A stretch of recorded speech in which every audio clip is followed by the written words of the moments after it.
ఈ మాటలు మనము మరలా గుర్తు చేసుకోవాల్సిన మాటలుగా మనము ప్రాముఖ్యతవలసిన మాటలు.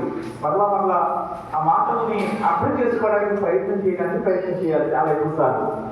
ఆయన అంటా ఉన్నాడు, చాలా చాలా సులువైన మాటలు చెప్తా ఉన్నాడు. అంటే ముందు వెనకాల చదివితే ఆయన ఇది కరెక్ట్గా ఆయన చనిపోయే ముందు రోజు లేదా సులువ వేయబడే ముందు రోజు జరిగిన సంఘటన, ముందు రాత్రి జరిగిన సంఘటన.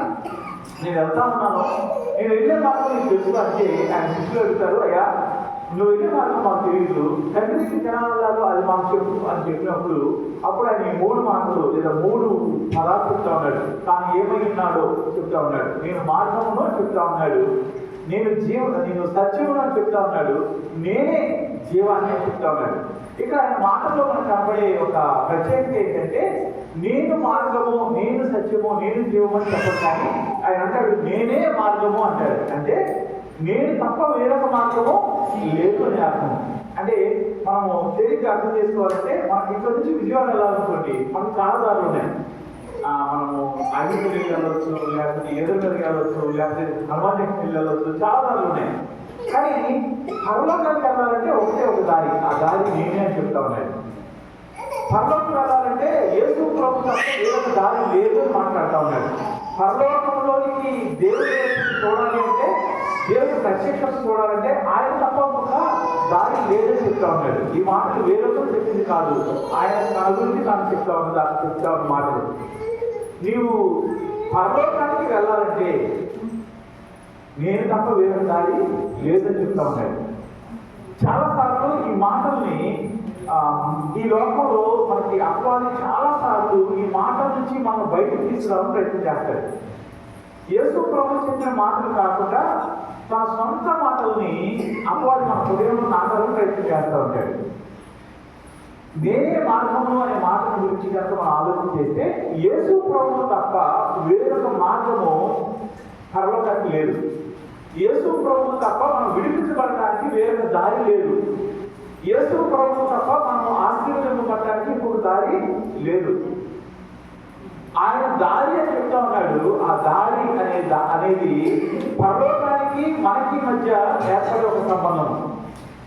2 ఊర్ల మధ్య దారి పాడైపోయింది అనుకోండి, అప్పుడు ఆ 2 ఊర్ల మధ్య సంబంధం తెగిపోతుంది. అంతకుముందు విజయవాడలో మనకి వర్షాలు వచ్చినప్పుడు విజయవాడ మునిగిపోయినప్పుడు విజయవాడకి కొన్ని ఊర్ల నుంచి అక్కడికి దారి మూసిపోయింది. ఆ 2 ఊర్ల మధ్య సంబంధాలు తెగిపోయింది. మేము కూడా చాలా రోజులు హనుమాన్ నుంచి వచ్చాం. అంటే దారి అనేది సరిగ్గా లేకపోతే రెండింటికి మధ్య సంబంధము తెగిపోతుంది. రెండింటికి మధ్య ఇటువంటి కమ్యూనికేషన్ కూడా ఉండడానికి అవకాశము ఉండదు. పరలోకానికి భూమి మీద ఉన్న మనకి యేసు ప్రభు తనకు దారిని అని చెప్తా ఉన్నాడు. మార్గం అనే మాటను మన మామూలు భాషలో చెప్పడానికి ప్రయత్నం చేస్తా ఉన్నాడు. మార్గము అంటే దారి తేలిక అర్థం చేసుకోవాలండి. పరలోకానికి భూమి మీదకి మధ్య ఉన్న దారిని, మధ్య ఉన్న సంబంధాన్ని, మధ్య ఉన్న సహవాసాన్ని మనుషులు తమ జీవితంలో జరిగే రకరకాల తప్పుల వల్ల తెలిపేసుకుంటా ఉన్నారు. పరలోకంలో నుంచి భూమి మీదకి దీవెన రావాలన్నా, ఆశీర్వాదం రావాలన్నా, నెమ్మది రావాలన్నా, సంతోషం రావాలన్నా సరే ఆ వచ్చే మార్గాలని మనుషులు తెలిపేసుకున్నారు తమ పాప సంబంధమైన క్రియల చేత. అది ఆదాము దగ్గర నుంచి ప్రతి తరంలోనూ ఏదో ఒక విధంగా కొనసాగుతానే ఉంది. దాదాపు ఇప్పటికీ మన మధ్య కూడా అది కొనసాగుతానే ఉంది. దేవుడు తన ప్రత్యక్షత మనకు ఇవ్వాలని ఆశపడతా ఉన్నప్పుడు, దేవుడు మనతో మాట్లాడాలని ప్రయత్నం చేసినప్పుడు, దేవుడు తన దీవెన మనం పొందుకోవాలని ఆశపడుతూ తన ద్వారాలు తెచ్చినప్పుడు మనంతటా మనము దాన్ని చెరిపేసుకుంటా ఉంటాము, మనంతటా మనము దాన్ని చెడగొట్టుకుంటా ఉంటాము. అలాంటి పరిస్థితుల్లో మన పిల్లలైన వారు అలాంటి పరిస్థితుల్లో కొనసాగుతున్నప్పుడు ఆ దారిలో తను ఉండడానికి యేసు వచ్చాడు. ఆయన దారి అని చెప్తున్న విధానం లేదా మార్గం అని చెప్తున్న మాట పర్వతానికి భూమికి మధ్య ఒక దారి ఎలా ఏర్పడిందంటే ఆయన శిలువ ద్వారా ఏర్పడింది. ఆయన శరీరము కట్టబడింది, ఆయన శరీరం గాయాలు చేయబడింది, ఆయన శరీరము నాగరికాల వల్ల జొనబడింది, ఆయన రక్తము ధారలు భూమి మీద పారినాయి, ఆయన ఒంటిలోని ఆఖరి రక్తం వచ్చే వరకు భూమి మీద కాల్చబడింది. కారణం ఏంటి తెలుసా? ఆయన భూమికి పరలోకానికి, మనిషికి దేవునికి మధ్య ఒక దారిని ఏర్పాటు చేశాడు. మనకి చాలా రకాల దారులు తెలుసు, చాలా రకాల రోడ్లు తెలుసు. మట్టి రోడ్లు ఉంటాయి, రబ్బిస్ రోడ్లు ఉంటాయి, ఆ సిమెంట్ రోడ్లు, తాడు రోడ్లు, రకరకాల రోడ్లు ఉంటాయి. ఆ రోడ్డు వేయడానికి ఏ పదార్థాన్ని వాడతాడో దాన్ని బట్టి ఆ రోడ్డు పేరు పెడతాం. కానీ మనకున్న ఈ దారి పేరు ఏంటంటే యేసు ప్రభువు. ఆయన తన శిలువ రక్తం చేత వేయబడ్డ దారి. ఎందుకంటే దేవుడు తన ప్రత్యక్షత మనుషుని అనుగ్రహించాలని, మనుషులతో తన నివాసం ఉండాలని, మనుషులు తనతో పాటు ఉండాలని ఆశపడి మనుషులు తనతో పాటు ఉంచుకోవడానికి చేసిన ప్రతి ప్రయత్నము మనుషుల యొక్క తిరుగుబాటు వలన, మనుషుల వల్ల నిర్లక్ష్యం వలన, మనుషుల యొక్క పాప జీవితం వలన చాలాసార్లు దారి మూసిపోయింది. ఆదాము హవ్వలను ఏదైనా అనుభవించినప్పుడు ఒక రోజు వచ్చింది. ఆ రోజు దేవుడు వారిని బయటికి పంపించి మళ్ళా వాళ్ళు ఆ ఏదైనా చోట్లకు వెళ్ళకుండా ఆ దారిని మూసేశాడు. మీరు కనుక ఆది కాలం దగ్గర నుంచి దగ్గర పత్రికల వరకు చూసినప్పుడు దేవుడు మనుషులకు ఏదో ఒక రీతిలో దారిని ఏర్పాటు చేయడానికి ప్రయత్నం చేస్తా ఉన్నాడు. మనుషులతో సంబంధం కలిగి ఉండడానికి ప్రయత్నం చేస్తా ఉన్నాడు. మనుషులు తనతో కలిసి ఉండడానికి ద్వారాలు తెలుస్తూనే ఉన్నాడు. కానీ మనుషుల యొక్క అవిధేయత వలన, మనుషుల యొక్క పాప జీవితం వలన ఆ దారులు మూసిపోతూ ఉంటాయి. మనుషులు తమ దారులు చెరిపివేసుకున్న వారిగా కనబడుతూ ఉంటారు. మనుషులు దేవుడు తెచ్చిన దారులను, ద్వారాలను మూసివేసుకున్న వారిగా కనబడుతూ ఉంటారు. ఈ రోజుకి మన జీవితంలో అలాంటి పరిస్థితి జరుగుతూ ఉంది. కాబట్టి దేవుడు ఆయన సజీవుడితో భూమి మీదకి వచ్చి ఎవరు చెరిపివేయలేని దారిని భూమి మీద నుంచి పర్వతానికి వేస్తా ఉన్నాడు. మనుషులు తమతో పాటు శాశ్వత కాలం నివాసం చేయడానికి పర్వతానికి భూమికి మధ్య తానే ఒక దారిగా వేలాడుతూ ఉన్నాడు. నేను నాకు చెప్తా ఉన్నప్పుడు ఆదాము అవ్వల గురించి చెప్పాను. తర్వాత చూస్తే యాకోబుతో కూడా నిచ్చెన లాగా కనబడతాడు. ఆ నిచ్చెన మీద నుంచి దేవతలు ఎక్కి దిగుతూ ఉంటాయి. ఇలాంటి సందర్భాలు దాదాపుగా ప్రతి గ్రంథంలోనూ మనం చూస్తూ ఉంటాం. ప్రతి గ్రంథంలోనూ దేవుడు భూమి మీద ఉన్న మనుషులను తన దగ్గరికి తీసుకురావడానికి, ఇంకా ఖచ్చితంగా చెప్పాలంటే పరలోకంలో ఉన్న ఆనందాన్ని భూమి మీద ఉన్న మనుషులు అనుభవించడానికి, పరలోకంలోని శాంతిని, సమాధానాన్ని భూమి మీద ఉన్న మనుషుల హృదయాలను నాటడానికి ప్రతిసారి ఆయన ఏదో ఒక దారిని ద్వారాన్ని తెలుస్తానే ఉన్నాడు. కానీ ఆ దారిలో మనుషులైన వారు తమ క్రియల చేత చెరిపేసుకుంటా ఉన్నారు. ఈ రోజుకి మన జీవితాల్లో అదే జరుగుతూ ఉంది. మన జీవితాల్లో దేవుడు ఏదో ఒక సమయంలో తన మెల్లమైన స్వరం కూడా మనకు మాట్లాడుతూ ఉంటాడు. మన జీవితంలో ఏదో ఒకసారి ఇది నా జీవితంలో జరగడానికి దేవుడే కారణము, లేకపోతే నేను దీనికి యోగ్యుడి కాదు అని అనిపించుకుని ఆలోచన వచ్చే సందర్భాలు మన జీవితంలో ఏదో ఉంటానే ఉంటాయి. దేవుడు నా పట్ల కృప చూపించాడు, ఇది కేవలం దేవుడి కృప, అందుకనే నేను ఇలా ఉండగలిగాను అనే సందర్భాలు మన జీవితంలో చాలా కనపడతా ఉంటాయి. అవన్నీ కూడా దేవుడు తన కొరకు మన పక్షంగా తెచ్చిన ద్వారాలు, తనతో కలిసి ఉండటానికి మన కొరకు ఏర్పాటు చేయబడిన మార్గాలు. మరి ఆ మార్గంలో దేవుడి దగ్గరికి మనం వెళ్ళగలుగుతున్నామా? ఆయన అనేక సార్లు అనేక గ్రంథాల్లో అనేక మనుషుల పక్షంగా, జనాంగ పక్షంగా తనతో ఉండటానికి, తన ఆశీర్వాదాన్ని పొందుకోవడానికి, తన దీవెన పొందుకోవడానికి ఆయన తెలిసిన ద్వారాలు, వేసిన మార్గాలు కూడుకుపోయేలాగా, తగిలిపోయేలాగా, మూసుకుపోయేలాగా మనుషులు చేస్తా ఉన్నప్పుడు ఎవరు మూసివేయలేని, ఎవరు చెరిపివేయలేని ఒక మార్గం తన భూమి మీదకి వచ్చాడు. ఆ మాటలే తన చుట్టూ ఉన్న శిష్యులతో చెప్తామండి, నేనే మార్గమే, నా ద్వారా తప్ప ఇంకెవ్వరూ కూడా తండ్రిని చేరుకోలేదు, పరలోకాన్ని చేరుకోలేదు, పరిశుద్ధతను చేరుకోలేదు. నా ద్వారా తప్ప పరలోకపు ఆనందాన్ని భూమి మీద అనుభవించడానికి అవకాశము లేదు. యేసు ప్రభు ఒక్కడే మార్గము. యేసు ప్రభు ద్వారా వెళ్ళాలంటే మనం ఆయన శిలువను చూడటం తప్ప ఇంకొక మార్గం లేదు. ఆయన శిలువలో మరణించాలని ఒప్పుకోవడం తప్ప ఇంకొక మార్గము లేదు.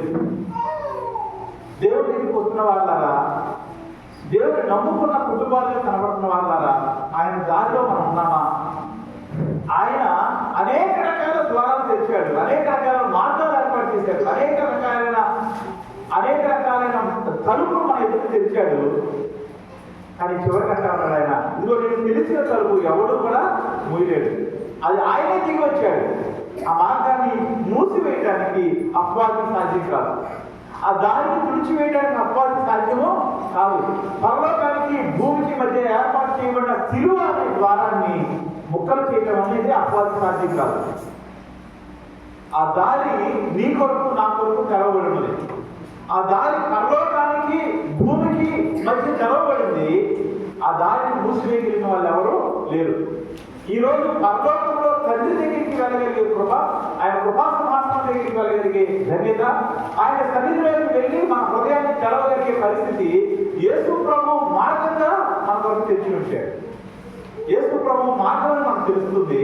యేసు ప్రభు అనేక సార్లు ఆ మార్గంలో ప్రవేశించడానికి నిన్ను పిలుస్తున్నాడని తెలుస్తా ఉంది. మరి ఆ మార్గంలోకి వెళ్ళడానికి నువ్వు ఇష్టపడతా ఉన్నావా? ఆయన ఆ మార్గాన్ని మన కొరకు తెచ్చిపెట్టాడు. అది మనుషులందరి కొరకు తెరవబడిన మార్గం. మనుషులందరి కొరకు ఆయన రక్తం ద్వారా ఏర్పాటు చేయబడిన మార్గం అది. ఆ మార్గము, ఆ దారి యేసు ప్రభు యొక్క రక్తం ద్వారా వేయబడింది. యేసు ప్రభు యొక్క శిలువ ద్వారా వేయబడింది. ఆ మార్గం గురించి విన్నా నువ్వు ఆ మార్గంలో నడవడానికి ఇష్టపడతా ఉన్నావా? ఆ మార్గంలో ప్రవేశించడానికి ఇష్టపడతా ఉన్నావా? ఆ మార్గానికి ప్రభు పెట్టిన ఇంకో పేరేంటి తెలుసా? అది ఇరుకైన మార్గం. దేవుడు చేసిన ఏదైనా సరే చాలా ప్రతి ఉండడానికి చూస్తాం, సమృద్ధి ఉండడానికి చూస్తాం. దేవుడికి ఇచ్చిన ఏదైనా సరే చాలా చాలా సమృద్ధి ఉండడానికి చూస్తూ ఉంటాం. అంటే ఆయన దగ్గరికి వెళ్ళింది తక్కువైనా సరే ఆయన దగ్గరికి వెళ్ళిన తర్వాత నూరంలో వెయ్యింతలుగా జీవించబడటం మనం చూస్తాం. చాలాసార్లు వాక్యంలో దాన్ని మనం చూస్తూ ఉంటాం. అందులో ఒక ఉదాహరణ ఏంటంటే 5 రొట్టెలు 2 చేపలు 5,000 మంది పురుషులు తిన్నారంట. కేవలం 5 రొట్టెలు 2 చేపలే. ఆయన దగ్గరికి తీసుకురాబడింది ఏం తీసుకురాబడి? 5 రొట్టెలు 2 చేపలే తీసుకురాబడి. కానీ ఖర్చు పెట్టేటప్పుడు అవి ఎన్ని ముక్కలు అవుతా ఉన్నాయంటే ఎంతమంది తిన్నా సరే ఇంకా చివరికి మిగిలింది కూడా. కానీ మార్గం దగ్గరికి వచ్చేటప్పటికి మార్గం నుంచి ఆయన తన నోటి తెలుసుకున్న మాట ఏంటంటే ఈ మార్గము ఇరుకైన మార్గము. అంటే మనం ఇష్టం వచ్చినట్టుగా రకరకాల వాటిని తగిలించుకుని వెళ్ళడానికి అవకాశం లేని మార్గము. ఆ మార్గంలో నువ్వు వెళ్ళాలంటే, ఆ మార్గంలో నువ్వు ప్రవేశించాలంటే, ఆ మార్గంలో నువ్వు కొనసాగాలంటే నువ్వు ఒక్కడవే ఉండాలి. నీకున్న అలవాట్లు కానీ, నీకున్న ఆలోచనలు కానీ ఇవేమీ ఉండకూడదు. దేవుడు నువ్వు మాత్రమే ఉండగలగాలి. అటువంటి నిర్ణయంలో వెళ్ళగలుగుతా ఉన్నావా? అంటే ఇంకా సులువుగా చెప్పాలంటే యేసు ప్రభు యొక్క మార్గంలో ప్రవేశించాలంటే, యేసు ప్రభు యొక్క దారిలో కొనసాగాలంటే నువ్వు నోరు తెరిచి నీకున్న వాటినన్నింటినీ ఒప్పుకున్నప్పుడు వాటిలో నుంచి విడుదల పొందుతావు. నోరు తెరిచి నీ జీవితంలో జరిగిన ప్రతి ఒక్కటి దేవుడి సన్నిధిలో ఒప్పుకోగలిగినప్పుడు నీకున్న సమస్తము నేను విడిచిపెట్టి వెళ్ళిపోతాయి. ఆ మార్గంలో నువ్వు చాలా నెమ్మదితో వెళ్ళవచ్చు. యేసు ప్రభు యొక్క మార్గము ప్రశాంతమైనది. యేసు ప్రభు యొక్క మార్గము తెరవబడినది. యేసు ప్రభు యొక్క మార్గంలో ప్రయాణము చాలా సంతోషకరమైనది. యేసు ప్రభు యొక్క మార్గంలో నీకు అనేక ప్రశ్నలకు జవాబులు దొరుకుతాయి. యేసు ప్రభు యొక్క మార్గంలో వెళ్తా ఉన్నప్పుడు నీ కన్నులు తెరవబడతాయి. ఎందుకో తెలుసా? ఆ మార్గంలో నువ్వు ఒంటరివి కాదు, నీతో పాటు ఆయన కూడా ఉంటాడు. ఆ మార్గంలో దేవుడు ఉంటాడు. ఆ మార్గంలో దేవుడు నీతో పాటు నడుస్తాడు. కానీ మనుషులైన వాళ్ళు చాలా మంది ఆ మార్గము బయటే ఉండడానికి ఇష్టపడతా ఉన్నారు. ఇదిగో ఇది యథార్థమైన మార్గం అర్థమవుతా ఉంది. యేసు ప్రభు మాత్రమే మార్గము పరలోకానికి వెళ్ళడానికి. యేసు ప్రభు మాత్రమే మార్గము పరలోకము ఆనందాన్ని, సంతోషాన్ని, సమృద్ధిని ఈ భూమి మీద అనుభవించడానికి. ఈ మాటలు వింటా ఉన్నారు. ప్రతి వరకు నమ్ముతారు ఉండొచ్చు, కానీ ఒక్క అడుగు ముందుకేసి ఆ మార్గంలోకి వెళ్ళగలుగుతా ఉన్నావా? ఆ మార్గంలో నిలవగలుగుతున్నావా? ఆ మార్గంలో కొనసాగలుగుతున్నావా? మనుషులందరి జీవితాలను మనం పరిశీలన చేస్తే ఈ మార్గము అనే విషయాన్ని వచ్చేటప్పటికి 4 రకాల మనుషులు ఉంటారు. ఒకటి, ఆయనే మార్గం అని ఎప్పుడు వినవారు. ఎందుకంటే ఈ లోకము అనేక రకాల మార్గాలు ఉంటే దేవుడు నమ్ముకోవడానికి చెప్తా ఉంటుంది. అనేక మంది దేవుళ్ళు దేవతలైన వారు ఉన్నారని చెప్తా ఉంటుంది. ఆ వాళ్ళని అక్కడ పెడితే యేసు ప్రభు దగ్గరికి వచ్చేటప్పటికి, లేదా క్రైస్తవులుగా పిలవబడిన వారి దగ్గరికి వచ్చేటప్పటికి చాలా మంది నమ్మేది ఏంటంటే, లేదా చాలా మంది తమ నమ్మకాన్ని అపవాది దగ్గర నుంచి తెచ్చుకునేది ఏంటంటే, దేవుడి దగ్గరికి మనం ఎప్పుడన్నా వెళ్ళొచ్చు, ఎప్పుడో వెళ్ళొచ్చు. భూమి మీద నుంచి మనం వెళ్ళిపోయే లోపల ముసలో వెళ్ళిన తర్వాత ఎప్పుడో అన్నీ అయిపోయిన తర్వాత అప్పుడైతే దేవుడి దగ్గరికి నిలబడితే, అప్పుడైతే దేవుడి నామంలో ప్రార్థన చేసుకుంటే అప్పుడు సరిపోతాయి అనుకుంటారు. అప్పుడు దేవుడితో సమాసం ఏర్పాటు చేసుకోవచ్చని కొంతమంది అనుకుంటారు. మనం ఈ రోజు దాకా చేసేదాన్ని ఆపేసి ఇప్పటి నుంచి దేవుడికి ఇష్టంగా ఉండడానికి ప్రయత్నం చేస్తే చాలనుకుంటారు. ఈ రోజు దాకా మనం చేసిన వాటిని ఆపేసి అప్పటి నుంచి మంచిగా ఉంటే చాలనుకుంటారు. కొంతమంది అనుకుంటారు దేవుడు మనం చేసిన ప్రతి ఒక్కటే తెలుసు, ఆయన క్షమిస్తాడు కాబట్టి ఆయన సన్నిధిలో క్షమాపణ చెప్పాల్సిన అవసరం లేదు అనుకుంటారు. ఈ మధ్యలో అది బాగా ఎక్కువగా విస్తృతంగా ఆ బోధ ప్రభుత్వం ఉంది. చాలా భయంకరమైన ఆ బోధ ప్రభుత్వం విస్తరిస్తూ ఉంది. వాళ్ళు అంటారు పశ్చాత్తాపడనక్కర్లేదు, దేవుడికి క్షమాపణ చెప్పనక్కర్లేదు, దేవుడి సన్నిధిలో దేవుడికి పాపినే ఒప్పుకోవాల్సిన అవసరము లేదని బోధిస్తూ ఉన్నారు. అది కూడా క్రైస్తవ్యం అనే ముసులోనే ఆ బోధ కొనసాగుతూ ఉంది. కానీ ఒకే ఒక మార్గం ఉంది దేవుడికి వెళ్ళాలంటే, ఆ మార్గం యేసుక్రీస్తు.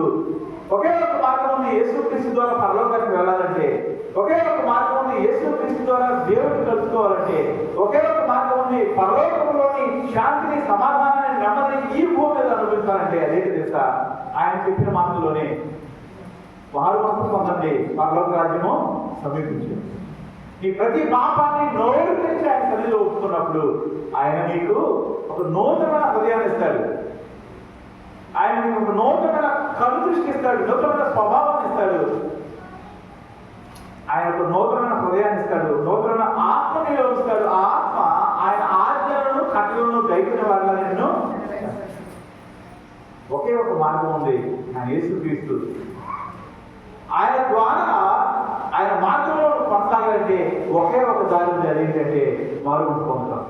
ఈ బోధ తప్ప ఏ బోధ బైబిల్ నుంచి వచ్చింది కాదు. చాలా ఎక్కువ సార్లు బైబిల్ చెప్పేదానికన్నా మనము అపవాదం చెప్పేదాన్ని వినడానికి ఇష్టపడతా ఉంటాం. బైబిల్ ఏం చెప్పుద్దంటే నీ ప్రతి బలహీనతలో చూడటానయ్యా, నువ్వు కేవలము నా చెయ్యి పట్టుకున్నాడు చాలు. ఈ లోకంలో ఎంతో మంది చేతులు పట్టుకోవడానికి మనం ఇష్టపడతా ఉంటాం. ఈ లోకంలో ఉన్న ఆపదలో ఉన్నప్పుడు, పడిపోయినప్పుడు, ముక్కు మొహం తెలియని వచ్చి చేయడానికైనా సరే వాళ్ళు చేయి పట్టుకుని లేచి నిలబడటానికి ఇష్టపడతాం. ఆడవాళ్ళైనా మగవాళ్ళైనా అది తప్పుగా కూడా ఎవరు భావించరు. అలాంటిది బైబిల్లో నిత్యము ఉన్న దేవుడు, ప్రేమిస్తున్న దేవుడు, మనకు సహాయం చేయడానికి తన సమస్తాన్ని ఇచ్చిన దేవుడు చేయడానికి ఆ చేతిని అందుకోవడానికి, చేతిని పట్టుకోవడానికి, ఆయన చేయి పట్టుకున్న మార్గంలో వెళ్ళడానికి మనుషులైన వాళ్ళు ఇష్టపడలేదు. ఆ మనుషులు నువ్వు ఉన్నావా? యేసు ప్రభు ఒక్కడే మార్గం నమ్మగలుగుతా ఉన్నావా? చాలా సంవత్సరాల క్రితం రకరకాల వాదనలు, రకరకాల చర్చలు జరుగుతూ ఉంటాయి. ఒకటే ఇప్పటికి కూడా అదే చర్చలు జరుగుతూ ఉన్నాయేమో నాకు తెలియదు. ఆ చర్చల్లో ఒక 3 విషయాలు బయటకు వస్తూ ఉంటాయి చాలా ఎక్కువ సార్లు. 3 రకాల మతాల వాళ్ళు, వాళ్ళ దేవుళ్ళు తమ కొరకు వస్తారని నమ్ముతూ ఉంటారు. ఆ 3 రకాల మతాల వాళ్ళు తమ దేవుడు తనను విడిపిస్తానికి వస్తారని నమ్ముతూ ఉంటారు. కాబట్టి ఇందులో ఏది సత్యమైనదని వాళ్ళు ఒకరితో ఒకరు చర్చలు చేసుకోవడానికి, వాదనాలు పెట్టుకోవడానికి, గొడవలు పడడానికి సిద్ధం అవుతూ ఉండేవారు. ఒకటి ఇప్పుడు కూడా కొనసాగుతుందో నాకు తెలియదు. కానీ అందులో ఏ మతం యథార్థమైందో తెలుసుకోవాలంటే, ఒక క్రైస్తవుడు తన మతం యథార్థమైందో కాదో తెలుసుకోవాలంటే, ఒక క్రైస్తవుడు బైబిల్ చెప్తుంది యథార్థమైందో కాదో తెలుసుకోవాలంటే, ఒక క్రైస్తవుడు తన విశ్వాసం నిజమైందో కాదో తెలుసుకోవాలంటే దానికి ఉన్న ఒకే ఒక మార్గం ఏంటి తెలుసా? నోరు తెచ్చి దేవుడి సన్నిధికి వచ్చి, దేవాన్ని క్షమించు, నీ పరలోక ఆనందాన్ని ఇస్తావంట, నా జీవితంలో ఒక మార్పుని ఇస్తావంట, నా జీవితంలో నెమ్మదిస్తావంట, నీ సన్నిధిలో మార్పు పొందితే నేను రూపాంతరం పొందుతానంట, నీ కుమార్తె స్వీకరించబడతానంట. ఇది విన్నాను కానీ నేను నమ్మలేదు, కానీ నేను ప్రార్థన చేసుకుంటే ఇష్టపడతా ఉన్నాను, నేను నాకు కనపరుచుకోవాలని అడిగితే యథార్థమైన హృదయంలో మారుమూలు పొందడానికి ముందుకు అడిగిలేసినట్లయితే దేవుడు నా ప్రత్యక్షత మనకు ఇస్తాడు. మన హృదయంలో, మన జీవితంలో తెలియని మార్పుని ఇస్తాడు. ఆ మార్పు నిన్ను దీవెనకరమైన వ్యక్తిగా మార్చుతుంది. ఆ మార్పు నీతో పాటు ఉన్నవారికి, నీకు మధ్య ఒక ప్రత్యేకమైన జీవితాన్ని నువ్వు కలిగి ఉండేలాగా చేస్తుంది. యేసు ప్రభువుని నమ్ముకున్న వారిని, యథార్థంగా ఆయన వెంబడించే వారిని, యథార్థంగా ఆయన కొరకు ఎదురు చూసే వారిని ఎవరిని దేవుడు విడిచిపెట్టని చూడలేదు. ఈ లోకంలో ఉన్నవారు బహు ధనులైన వారు, బహు ఆస్తిపరులైన వారు, సమృద్ధి కలిగిన వారు, చాలా ఎక్కువ మంది బంధుజనాలను కలిగి ఉన్నవారు, తమ వెనకాల తమ ఆర్థిక పరిస్థితులు బట్టి, సామాజిక పరిస్థితులు బట్టి ఎంతో బలము కలిగిన వారు కూడా దేవుడిని నమ్ముకున్న వారికి ఎదురుగా నిలబడలేని పరిస్థితులు చాలాసార్లు చూడగలిగాను. అటువంటి అవకాశము యేసు ప్రభు ఈరోజు మన కొరకు ఇంకా తెరిచే ఉంచాడు. ఆ దారి తెరవబడింది. గడిచిన కాలంలో వేయబడిన దారులన్నీ అనేక సార్లు మూసుకుపోయినవి. కొన్నిసార్లు మనుషులు తమ క్రియల చేత ఆ దారులు పులిపివేసుకున్నారు, ఆ దారులు నాశనం చేసుకున్నారు. కానీ ఈ యేసు ప్రభు అనే దారి, సిలువ అనే దారి, అది తెరవబడిన దారి, అది మూయబడే దారి కాదు. కాకపోతే ఇప్పుడు ఏం జరుగుతుందో తెలుసా, చాలా మందికి ఆ దారి తెలుసు, చాలా మందికి ఆ దారిలో వెళ్తే మేలు జరుగుతుందని తెలుసు, చాలా మందికి ఆ దారిలో వెళ్తే నెమ్మది జరుగుతుందని తెలుసు, చాలా మందికి ఆ దారిలో యథార్థంగా నిలబడితే మనకి ప్రత్యక్షంగా దేవుడు ఇస్తాడు, దేవుడు మనకు తోడుగా ఉంటాడని తెలుసు. కానీ ఆ దారిలో అడుగు పెట్టడానికి మనుషులైన వాళ్ళు చాలా మంది సిద్ధపడలేదు. ఈరోజు నువ్వు అలాంటి పరిస్థితిలో ఉన్నావా లేదో ఒకసారి ఆలోచించి. నేను 4 రకాల మనుషులు ఉంటారని చెప్పాను కదా. ఒకటి దారుణని తెలియదు, కొంతమందికి దారుణని తెలుసు కానీ ఆ దారిలో అడుగు పెట్టడానికి ఇష్టపడరు. కొంతమందికి అడుగు పెట్టడానికి ఇష్టపడతారు కానీ కొనసాగడానికి ఇష్టపడరు. కొంతమంది కొంచెం ముందుకు వెళ్ళిన తర్వాత ఈ లోక సంబంధమైన ఆశలో చూసి దారి కలిగిపోయేవారు ఉంటా ఉంటారు. ఈ 4 రకాల వ్యక్తుల గురించి బైబిల్ మాట్లాడుతూ ఉంటుంది. అనేకమైన వారు దారి తొలగి నశించి అనే మాట మనం బైబిల్ చాలా స్పష్టంగా చూడగలుగుతా ఉంటాం. ఈ నలుగురు ఎక్కడ ఉన్నాం ఈరోజు? యేసు ప్రభువే దారి అనే మాటకి చెవుల్లో హృదయంలో తెలియదా? ఈ లోకంలో చాలా దారులు ఉన్నాయి, ఆ దారిలో ఇది కూడా ఒక దారేమో అనుకుంటా ఉన్నావా? కాదమ్మా, ఇది మాత్రమే దారి. క్రైస్తవులు మాత్రమే, యేసు ప్రభు యొక్క సిలువ మాత్రమే పరలోకానికి దారి, పరిశుద్ధతకు దారి, సమృద్ధికి దారి, పరలోకము ఆశీర్వాదము, పరలోకము దీవెన, పరలోకము నెమ్మది ఈ భూమి మీద అనుభవించడానికి తెరవబడిన దారి ఒకే ఒక దారి, అది యేసుక్రీస్తు. ఆ దారిలో ప్రవేశించడానికి సిద్ధపడు, ఆ దారిలో కొనసాగడానికి సిద్ధపడు, ఆ దారిలో అడుగు పెట్టాలని నువ్వు చేయాలి. నేను తెలుసా, నోరు తెరిచి నేను పాపిని అని ఒప్పుకోగలగాలి. నాకు మా ఫ్రెండ్ ఒక అతను ఉన్నాడు, ముస్లిం అతను. వాళ్ళ భార్యతో నేను ఒక రోజు దేవుడి గురించి మాట్లాడుతూ ఉన్నాను, దేవుడి గురించి చెప్తా ఉన్నాను. చెప్పే విషయం చాలా శ్రద్ధగా వింటా ఉంది, చాలా ఇష్టంగా వింటా ఉంది. చెప్పే ప్రతి మాట తన హృదయంలో చాలా సంతోషంగా తీసుకుంటా ఉంది. అవును అవును, మా పొలంలో కూడా యేసు ప్రభు గురించి ఉంటుందని చెప్తా ఉంది.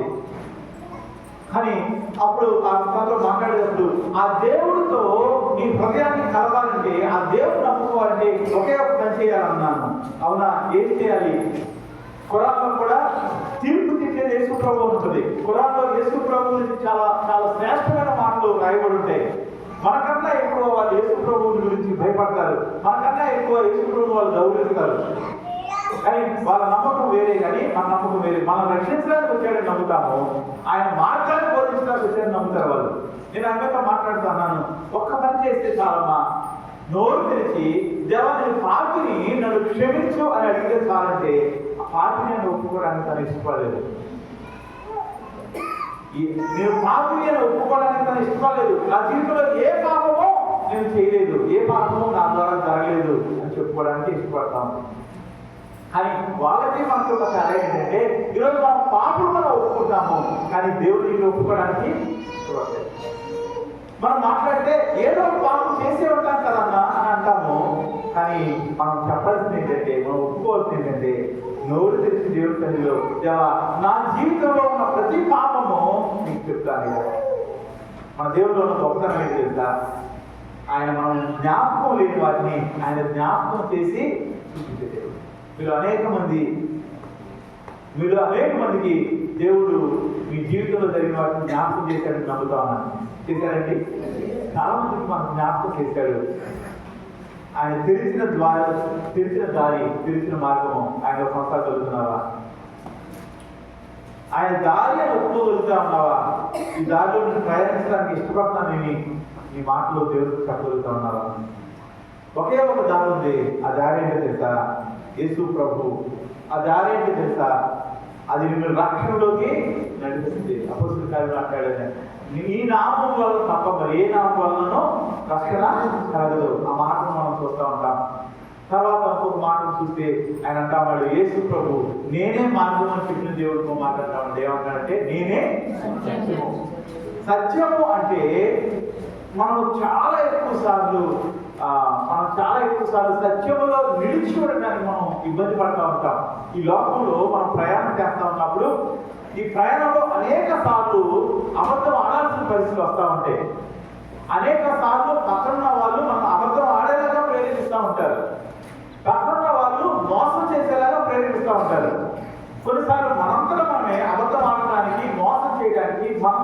సిద్ధపడతా ఉంటాము, చాలా ఎక్కువ సార్లు ఏం జరుగుతుంది తెలుసా, మనం చెప్పేది అబద్ధమని కూడా మనం గ్రహింపులు వెళ్ళిపోతూ ఉంటాం. ఈ లోకంలో సత్యం అనేది ఏమన్నా ఉందా అంటే అది కేవలము యేసు ప్రభువు మాత్రమే. నేను అబద్ధం నిజం గురించి మాట్లాడలేదు, కానీ నిజమైన సత్యము, నిజమైన యథార్థమైన సత్యము ఏదే అని దేవుడి యొక్క వాక్యం సెలవుతుందంటే నీ వాక్యమే సత్యము. దేవుని యొక్క వాక్యంలో నుంచి యోహాను సువార్త 17వ అధ్యాయం 17వ వచనం ఒకసారి చూద్దాం. యోహాను సువార్త 17వ అధ్యాయము 17వ వచనము, సత్యమందు వారిని ప్రతిష్ఠ చేయము, నీ వాక్యమే సత్యము. దేవుడి యొక్క వాక్యము సత్యమైనది. ఆయన చెప్తా ఉన్నాడు, నేను సత్యమైన వాడను. దేవుని యొక్క వాక్యము సత్యమైనది. ఆ వాక్యం ఏం చేస్తుంది? దేవుని వాక్యం చెప్తా ఉంది తెలుసా, ఆ వాక్యము మనల్ని స్వతంత్రులుగా, వాక్యం ఒక్కటే మనం ఏం చేస్తాంట, స్వతంత్రులుగా చేస్తుంది. యోహాను సువార్త 8వ అధ్యాయం 32వ వచనం మాట్లాడలేదు, చదువుదామా? యోహాను సువార్త 8వ అధ్యాయం 32వ వచనం.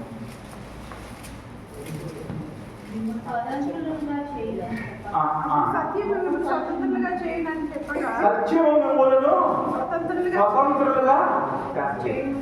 ఇప్పుడు దాకా మనము యేసు ప్రభు యొక్క శిలువ మార్గం అని చూసాము.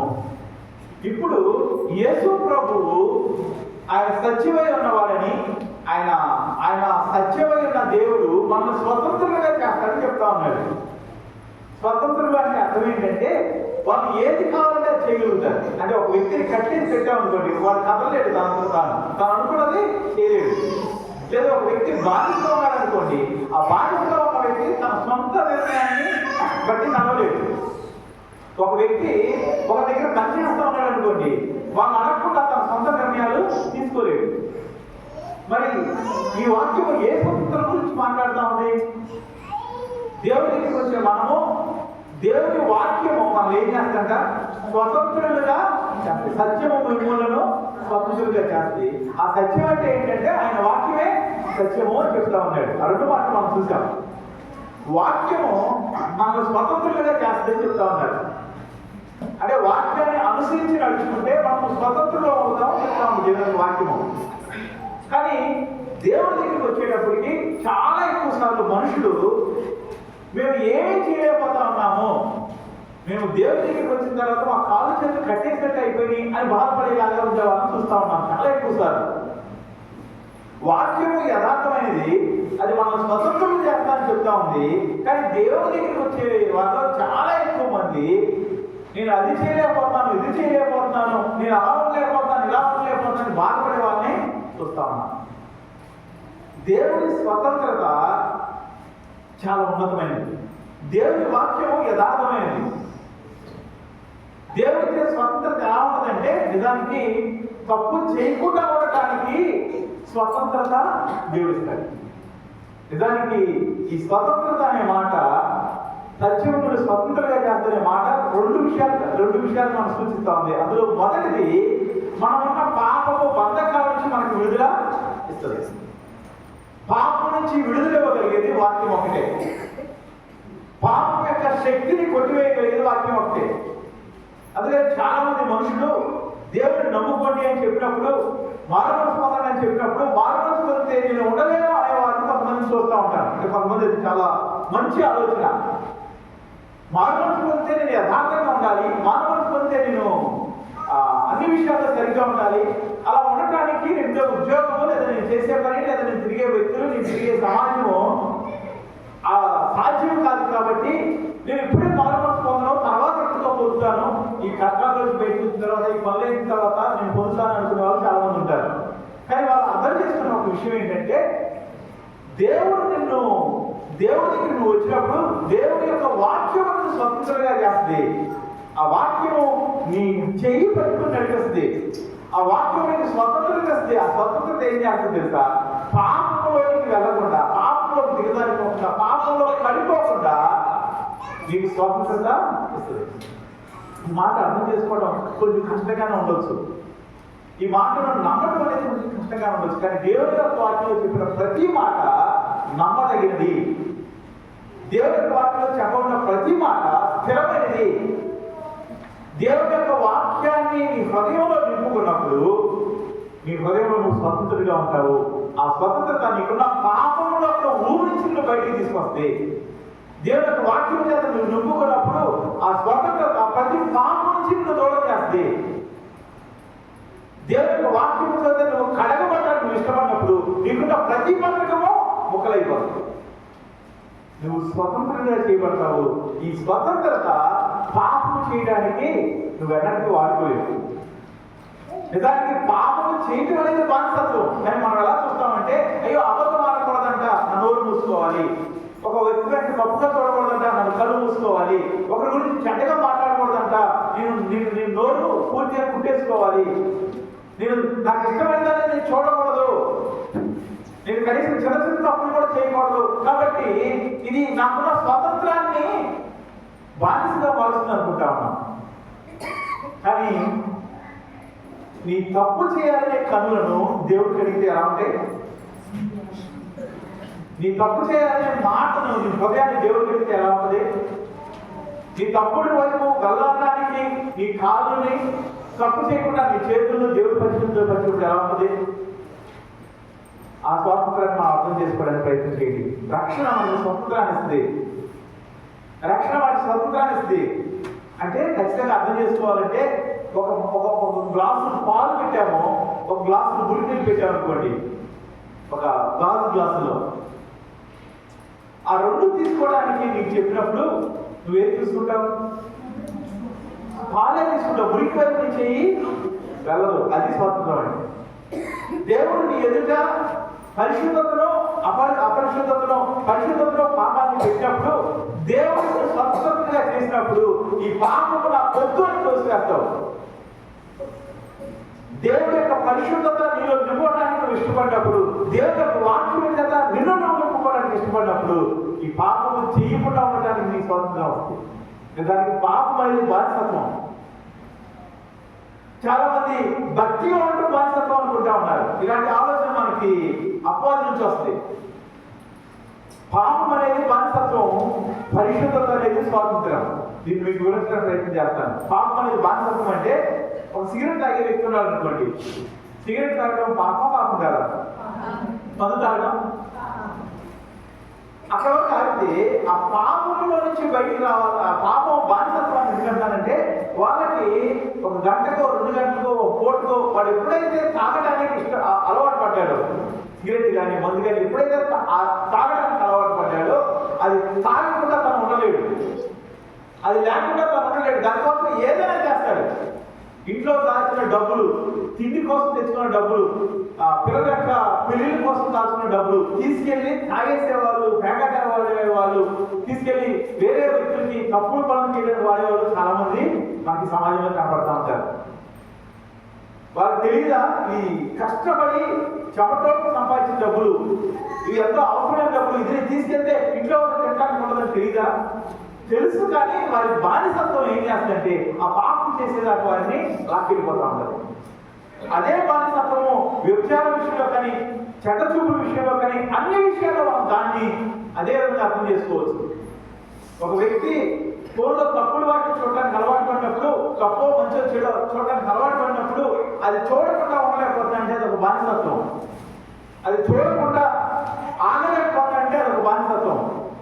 పాపము చేయకుండా తన సొంత వాళ్ళతో కాకుండా బయట వాళ్ళతో చెడ్డ పనులు మాట్లాడకుండా, చెడ్డ పనులు చేయకుండా, చెడ్డ చూపు చూడకుండా ఉండలేకుండా అంటే బానిసత్వం. ఆ బానిసత్వము పాపంలో ఉంటుంది, దేవుల్లో ఉండదు. కానీ అపవాది దీన్ని మనకు వ్యతిరేకంగా అర్థం ఎలా చేస్తూ ఉంటాడు. దేవుని యొక్క వాక్యం చదివితే మన కళ్ళు తెరవబడతాయి. భక్తిలో స్వాతంత్రం ఉంది, పాపంలో బానిసత్వం ఉందని అర్థమవుతుంది. కానీ మనల్ని అపవాది వాక్యం చదవకుండా, వాక్యం వినకుండా, వాక్యం అర్థం చేసుకోకుండా ఏదో ఒక మనిషిని అడ్డం పెట్టుకుని మనతో మాట్లాడుతూ ఉంటాడు. అయ్యో మనము దాంట్లో ఉన్న కట్టడిల ప్రకారం మనం జీవించలేము, దాంట్లో ఉన్న పద్ధతుల ప్రకారం మనం జీవించలేము, కాబట్టి ఆ మార్గం మనకు వద్దని చెప్తూ ఉంటాడు. దేవుడిని నమ్ముకోవటం అంటే, రక్షణ పొందడం అంటే ఎంతో కష్టమో అని చెప్పేవాళ్ళు నేను చాలా మంది తెలుసు. నాకు మారు మనసు పొందడం అనేది అది మన వల్ల ఏ పని కాదని చెప్పేవాళ్ళు తెలుసు చాలా మంది నాకు. ఇదిగో బలలో చేతులు పెట్టడం అనేది అది ఇష్టం కాని పని, అది మనం ఉండకూడదు, మనం చేయకూడదని చెప్పేవాళ్ళు కూడా చాలా మంది తెలుసు. కానీ వాక్యం ఏం చెప్తా ఉంది? వాక్యం మనల్ని పరిశుద్ధపరుస్తుంది, వాక్యం మనల్ని స్వతంత్రంగా చేస్తుంది. స్వతంత్రత అంటే నాకు వద్దు అని చెప్పగలగడం స్వతంత్రత. వానికి అవకాశం ఉంటుందా? ఒక బానిస ఏది చేయమంటే అది చేయాల్సింది. ఒక మందుకు అలవాటు పడిపోయిన వ్యక్తి, ఒక వ్యభిచారానికి అలవాటు పడిపోయిన వ్యక్తి ఆ ఊర్లో అందరూ చెప్పినా సరే అదే తప్పు చేయడానికి ఇష్టపడతాడు. తన ఇంట్లో భార్య బిడ్డలు తన కాళ్ళు పట్టుకుని కన్నీరు కట్టినా సరే అదే తప్పు చేయడానికి ఇష్టపడతాడు. కారణం ఏంటంటే బానిసత్వంలో ఉన్నాడు. నేను చేయను అని చేయగలిగే చెప్పగలిగే శక్తి, నేను చేయడానికి నేను ఎప్పుడు నా అడుగు అడుగుతాడని చెప్పగలిగే వ్యక్తి స్వతంత్రుడు. ఆ స్వాతంత్రము మన దేవుని ద్వారా వస్తుంది. ఆ స్వాతంత్రము నేను మాత్రమే ఇవ్వగలను. ఆ స్వాతంత్రము సత్యమైన నేను మాత్రమే ఇవ్వగలనని దేవుడికి చెప్తా ఉన్నాడు. దేవుడు సత్యమై ఉన్నాడు. ఆ సత్యమైన దేవుడు నీతో ఉన్నాడా లేదా, లేదా ఆ సత్యమైన దేవుడిని నువ్వు ఎదుగున్నావా లేదా, లేదా ఆ సత్యమైన దేవుడిని నిజంగా నువ్వు కలిగి ఉన్నావా లేదా అని తెలుసుకోవడానికి ఒకే ఒక గుర్తేంటి తెలుసా? నువ్వు ఆ దేవుడు ఉంటే నీ జీవితం సత్యవంతత నింపబడి ఉంటుంది. నిజమైన నోటి బయటకు వస్తాయి అబద్ధాలు. అయ్యో నేను నిజం చెప్తే మనుషులు అభివృద్ధి చెడ్డగా అనుకుంటారు, అయినా సరే నిజమే చెప్తావు. నిజం చెప్తే మనుషులు ఎదుటే నేను తేలికైపోతాను, అయినా సరే నిజం చెప్తావు. ఆ నిజం చెప్పి అలా తేలికయ్యే పరిస్థితిలో నేను వెళ్ళకూడదని ఆ తప్పు చేయడానికి వెనకడిగేస్తావు.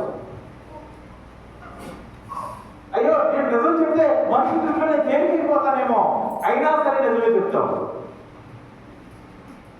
యేసు ప్రభు అంటాడు కదా, మీరు మీ తండ్రి అయిన అపవాదిని, ఎందుకంటే మీరు అబద్ధం ఆడువారు. అపవాది ఎవరంట? అబద్ధమునకు జనకుడు. అబద్ధం జనకుడు అంటే తండ్రి. నువ్వు సత్యంలో ఉన్నావా? స్వతంత్రంలో ఉన్నావా? అపవాది యొక్క కుమారుడిలో ఉన్నావా? కుమార్తెలో ఉన్నావా? ఎవరంటాడు? నేను సత్యమయ్యా, జస్ట్ నన్ను నమ్ముకో చాలు, నన్ను నమ్ముకో చాలు, నువ్వు విడుదల పొందుతావు. ఎవరైనా సరే నీతో దేవుడు నమ్ముకుంటే విడుదల రాదని చెప్తా ఉన్నారంటే అది దేవుడి మాట కాదు, అపవాది యొక్క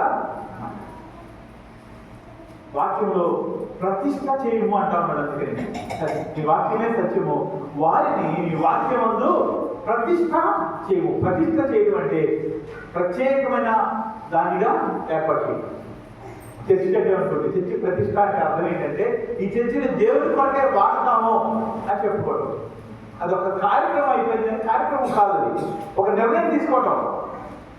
చర్చిలో కొన్ని రోజులు ఇంకో పని పైన ఇంకో దానికి వాడతాం, కొన్ని రోజులు ఇంకో దానికి వాడతాం, కొన్ని రోజులు అప్పుడప్పుడు దేవుడి కోసం వాడతాం. కాదు. ఈ చర్చిలో జరిగే ప్రతి పని దేవుడికి సంబంధించిందిగా ఉండాలి అని మేము నిర్ణయం తీసుకున్నాం అనేది ప్రతిష్ట.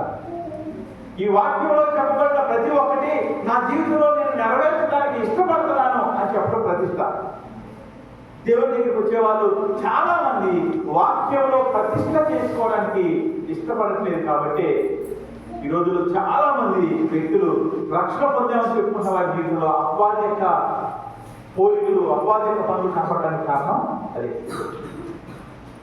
సత్యము అంటే ఎంత కష్టమైనా సరే నీ జీవితంలో ఎంత ఇబ్బందికరమైన పరిస్థితులు నిలిపివేసినా సరే దేవుని నిమిత్తమై నువ్వు సత్యం చెప్తావు. కానీ రక్షణ పొందిన విశ్వాస జీవితంలో 5 రకాల పాపాలు కనపడతాయి. వీలైతే వచ్చేవారం నేను అది చెప్పడానికి ప్రయత్నం చేస్తాను. వచ్చేవారము మొదటి ఆదివారం జ్ఞాపకం చేసుకోండి, అది అనౌన్స్మెంట్స్ చెప్పలేదు కానీ వచ్చే ఆదివారం మొదటి ఆదివారం బలారం దొరుకుతుంది. ఈ శనివారం మొదటి శనివారం కాదు, వచ్చే శనివారము మొదటి శనివారం అవుతుంది. అంటే 1వ తారీఖు బలారం దొరుకుతుంది, 7వ తారీఖు మొదటి శనివారం ఉపవాస ప్రార్థన ఉంటుంది. ఎన్ని గంటలకి?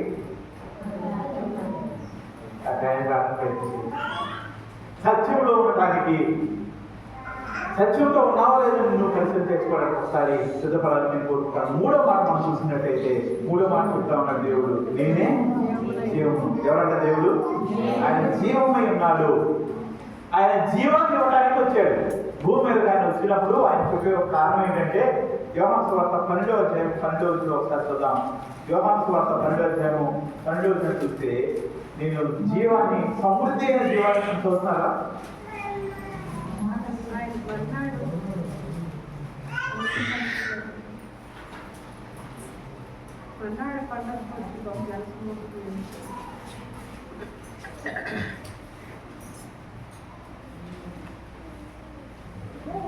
జీవంలో కానీ సమృద్ధి అయిన జీవం కలుగుతాడు.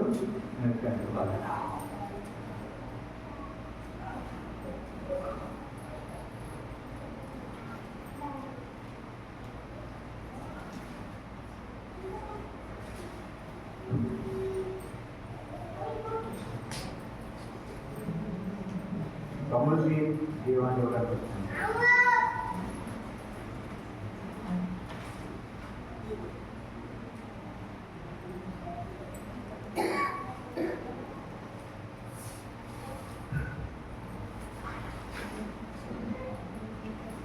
లేకపోతే ఇంకో విషయం చూద్దాం. మొదటి యోహాను రాసిన పత్రిక 1:12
యోహాను మొదటి పత్రిక ఫస్ట్ 1:1లో జీవవాక్యం ఉంటుంది.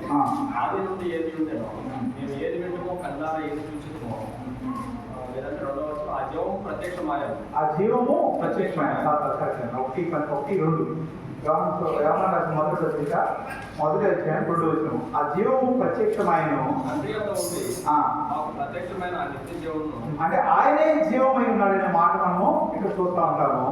ఆయన జీవం ఇవ్వడానికి వచ్చాడనే మాట కూడా మనకి కనపడదు. ఆ వచ్చిన నేను తప్పుగా నోట్ చేసుకున్నాను, క్షమించండి. ఆయన జీవమై ఉన్నాడు. ఆయన జీవము మన ఎదుట కనుల ఎదుట కనుగొన్నవి పైన రాస్తా ఉంటాడు. మా కనులారా ఏది సూచించమో జీవవాక్యం గురించి ఆది నుండి ఏది వినో మేము ఏది వింటుమో కనులారా ఏది సూచించమో ఏది నిదానించి కనుగొంటుమో మా చేతులు దేని సూచించి తాకినో అది మీకు చేస్తా ఉన్నాడు. అంటే ఆయన జీవమై ఉన్నాడు. ఆ జీవాన్ని గురించి శిష్యులైన వారు విన్నారు, ఆ జీవాన్ని చూచారు, ఆ జీవాన్ని కనుగొన్నారు, ఆ జీవాన్ని తాకి చూచాడు. ఆయన జీవమై ఉన్నాడు. యేసు ప్రభు తను జీవము అని చెప్తా ఉన్నాడు. అది ఎలాంటి జీవము అంటే ఆయన ఎలాంటి జీవము కలిగిన వాడంటే, మన జీవం గురించి మాట్లాడుకుంటే మన మామూలు మనలో చెప్పాలంటే ఒక వ్యక్తిని చూసినప్పుడు మనం కొన్నిసార్లు అంటాం అసలు నవ్వుతున్నాడు కానీ నవ్వులో జీవము లేదు, తన మొహంలో జీవం అంతా పోయిందనే మాట కొన్నిసార్లు మనం వింటూ ఉంటాం, చూస్తూ ఉంటాం. అంటే కొంతమంది మనుషులను చూసినప్పుడు వాళ్ళ హృదయంలో సంతోషం ఉండదు, వాళ్ళ హృదయంలో ఎండిపోయిన స్థితి కనపడతా ఉంటుంది, వారి యొక్క ముఖం మీద నవ్వు కనపడతా ఉంటుంది. కానీ దేవుని వాక్యం చెప్పినట్టుగా వారి హృదయంలో ఏముంటుంది? చాలా ఎక్కువ సార్లు దుఃఖము. ఒకరి కన్నులు ఒకరి కదోల మీద నవ్వు ఉండొచ్చు, కానీ వారి హృదయంలో ఏముండదంట? దుఃఖము ఉండొచ్చు. చాలా మంది జీవితాలు జీవము లేని జీవితాలుగా మారిపోతా ఉన్నాయి. జీవము అంటే అర్థం ఏంటంటే, జీవముగా ఉండటం అంటే అర్థం ఏంటంటే వాళ్ళ హృదయంలో సంతోషంతో నింపబడి, వాళ్ళ హృదయంలో ఆనందంతో నింపబడి, వాళ్ళ హృదయంలో దేవుడిచ్చే శాంతిని కలిగి జీవించడం. మనుషుల జీవితాలు జీవము లేని వారిగా మారిపోతా ఉన్నాయి. వాళ్ళ హృదయంలో కన్నీరు ఉంటుంది, వాళ్ళ హృదయంలో దుఃఖం ఉంటుంది. అది చాలా ఎక్కువ సార్లు మనుషులు దాచిపెట్టుకోవడానికి ప్రయత్నం చేస్తూ ఉన్నారు.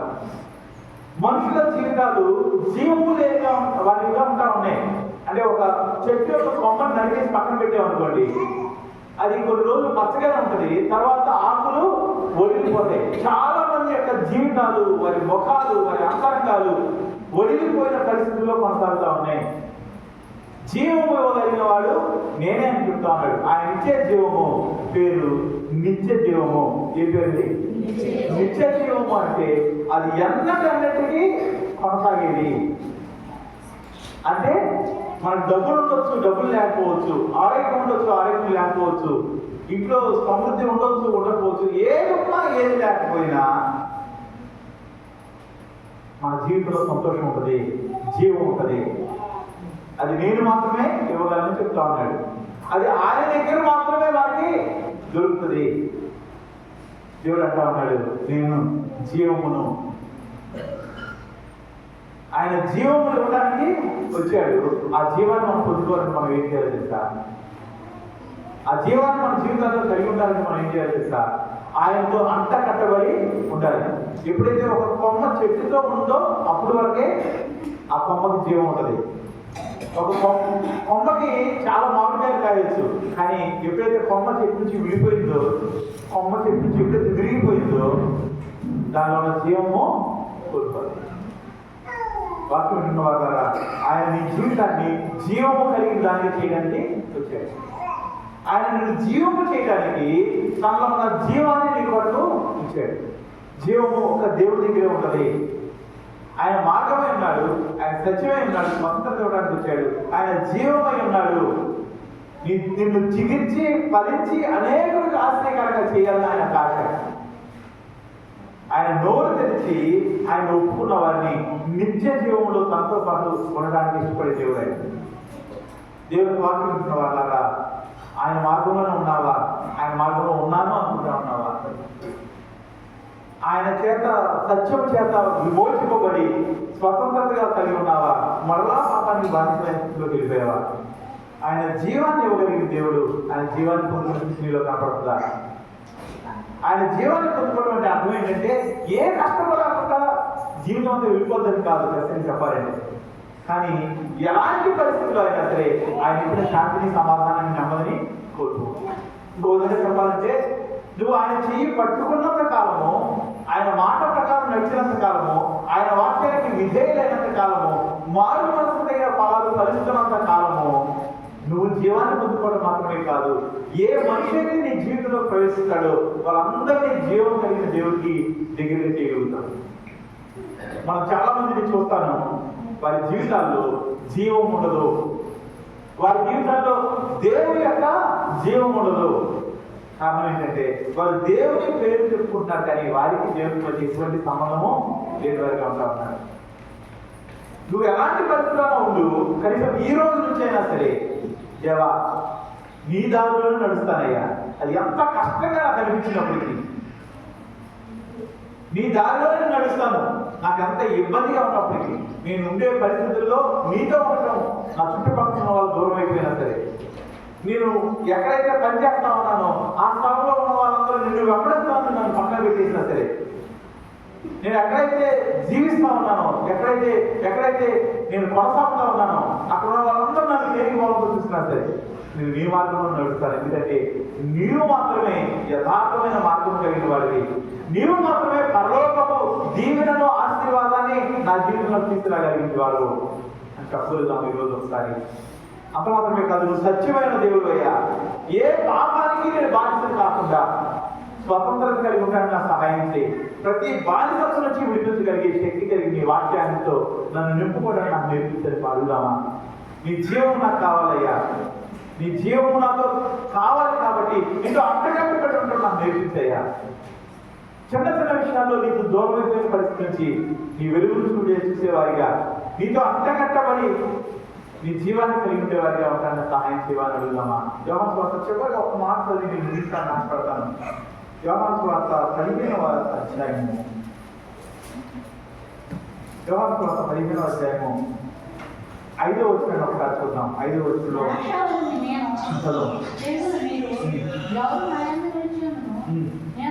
ఈ వచ్చిన మనం చాలాసార్లు చదువుతూ ఉంటాం. ద్రాక్షలు నేను, తీగలు మీరు, ఎవరు నా యందు నిలిచి ఉండడం, నేను ఎవరి యందు నిలిచి ఉండడం వాడు బహుగా పరిచయం చెప్పని మాట నేను చదవాలని ఆశపడుతున్నాను. అదేంటంటే నాకు వేరుగా ఉండి మీరేమీ అంటే ఆయన మార్గంలో ఉండకుండా, ఆయన సత్యంలో నిలవకుండా, ఆయన వాక్యంలో నిలవకుండా, నీ జీవితంలో సత్యం అనేది లేకుండా ఆయనతో అంట కట్టబడి ఉండకుండా నువ్వేమీ మన జీవితంలో చాలా విషయాల్లో మనం ఏమీ చేయలేకపోవడానికి కారణం ఏంటి తెలుసా? ఆయన మార్గంలో ఉన్నాం అనుకుంటున్నాం కానీ ఆయనతో సంబంధం లేని జీవితం జీవిస్తూ ఉంటాం. ఆయన సత్యాన్ని కలిగి ఉన్నాం అనుకుంటున్నాం కానీ మన జీవితంలో ఈ లోకంలో ఉన్న అసత్యం అంతా మన జీవితాల్లో ఉంటూ ఉంటుంది. ఆయనతోనే ఉన్నాం అనుకుంటున్నాం కానీ ఆయన దగ్గర నుంచి విరిచివేయబడిన కొమ్మలుగా చాలాసార్లు మారిపోతా ఉన్నాం. ఆయన వేరుగా ఉన్నామా? ఆయన మార్గంలో నడుస్తున్నామా? ఆయన వేరుగా ఉన్నామా? ఆయన సత్యంలో నిలిచి ఉన్నామా? ఆయన వేరుగా ఉన్నామా? ఆయన వాక్యం చేత సరిచేయబడి స్థిరపరచబడి వారిగా ఉన్నామా? స్వతంత్రులుగా ఉన్నామా? ఆయన వేరుగా ఉన్నామా? ఆయనతో అంతగట్టబడి ఆయన జీవాన్ని పొందుతున్న వారిగా ఉన్నామా? చిన్న ప్రార్థన పరిశీలన చేసుకున్నాం. ఒక 2 నిమిషాలు లేదా 1 నిమిషము దేవుని సన్నిధిలో ప్రార్థన చేసుకున్నాం. అయ్యా